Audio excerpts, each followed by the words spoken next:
Où t'es, papa, où t'es? Il fut conduit à travers le désert, où pendant 40 jours, il fut tenté par le diable. Vous trouvez ça normal, vous, de conduire votre fiston dans un désert? De le laisser tout seul, affamé, sans défense, au milieu des bêtes sauvages et des démons? Drôle de père, en effet, celui qui déclare au Jourdain son amour pour son fils et qui, aussitôt après, le lâche dans un lieu hostile. Imaginez la chaleur du jour, la froideur des nuits, la violence des vents, le tiraillement de la faim, la torture de la soif. Je suis sûr que Jésus, comme il l'a fait sur la croix, a dû lever les yeux au ciel au moins une fois et crier « Où t'es, papa? Où t'es » Cette question, nous la connaissons bien. Nous la posons à Dieu dans les moments difficiles de nos vies, quand nous avons l'impression que rien ne va plus, que nous sommes tentés au-delà de nos forces, et que Dieu semble aux abonnés absents. Où t'es, papa? Où t'es?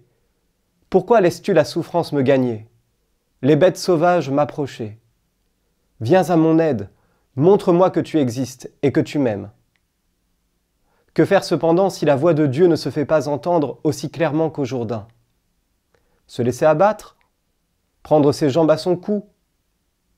Jésus, au contraire, nous apprend à demeurer dans nos déserts et à faire face aux épreuves et aux tentations. Non pas comme un super-héros, mais comme un saint qui s'abandonne à Dieu. Courage! Il n'y a pas de désert que nous ne pouvons traverser avec lui, pas de tentation contre laquelle nous ne pouvons résister. Jésus n'a pas été laissé seul et sans secours. Son pain, ce fut la parole. Son eau, la source vive de l'esprit. Son oasis, l'amour incassable de son Père.